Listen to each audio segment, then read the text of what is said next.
రీసెంట్‌గా సీఎం చంద్రబాబు నాయుడు గారు చేసిన వ్యాఖ్యలనేవి తెలంగాణలో తెలంగాణ వాదులకి తీవ్రమైన ఆగ్రహాన్ని అయితే తెప్పించడం జరిగింది. రీసెంట్‌గా ఆయన చేసిన వ్యాఖ్యలు ఏంటంటే, హైదరాబాద్‌ని నేనే క్రియేట్ చేశాను. ఈరోజు నేను ఆ రోజు అభివృద్ధి చేపట్టే హైదరాబాద్ ఈరోజు ఇంత గొప్పగా ఉంది. హైదరాబాద్‌ని నేనే తయారు చేశాను అన్నట్లుగా చంద్రబాబు నాయుడు గారు హైదరాబాద్ డెవలప్‌మెంట్ మొత్తాన్ని కూడా ఆయన ఖాతాలో ఏసే ప్రయత్నం అయితే చేస్తున్నారు. అయితే దీని మీద తెలంగాణని అలాగే హైదరాబాద్‌ని అభిమానించే కొంతమంది తెలంగాణ వాదులు చంద్రబాబు నాయుడు గారి మీద తీవ్ర స్థాయిలో విమర్శలు అయితే చేయడం జరిగింది. ఏంటి అంటే హైదరాబాద్ అనేది చంద్రబాబు నాయుడు క్రియేట్ చేయలేదు. హైదరాబాద్ అనేది దాదాపు కొన్ని వందల సంవత్సరాల నుంచి డెవలప్ అయితా ఉంది.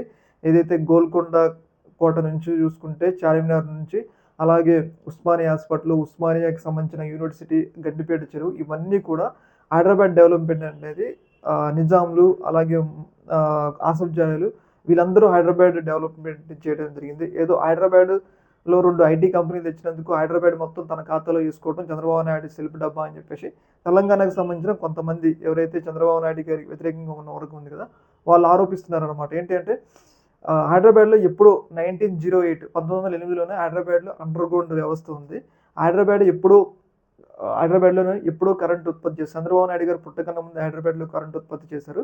ఇలాంటి డెవలప్‌మెంట్ మొత్తం చంద్రబాబు నాయుడు హయాము ఎప్పుడంటే 1995 నుంచి 2004 వరకు ఆయన పరిపాలించారు. ఆ పరిపాలించే భాగంలోనే ఆయన అభివృద్ధి చేశారులే గానీ, హైదరాబాద్ అనేది ఎప్పటినుంచో క్రియేట్ అయిన ఒక సిటీ.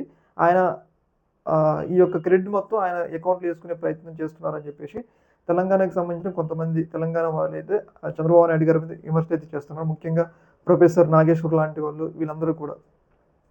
ఏంటి అంటే డెవలప్‌మెంట్ చేశారు. ఐటీ డెవలప్‌మెంట్ చేశారు. కాదనలేం. ఐటీ టవర్స్ కట్టారు. కాపోతే మొత్తం హైదరాబాద్‌ని తన క్రెడిట్‌లో ఏసుకోవటం వల్లే ఈ యొక్క విమర్శలు వస్తున్నాయని చెప్పేసి మనకైతే అర్థమవుతుంది. ఈ యొక్క ఇష్యూ మీద మీ యొక్క అభిప్రాయం తెలియజేయండి. ఒక మినిట్.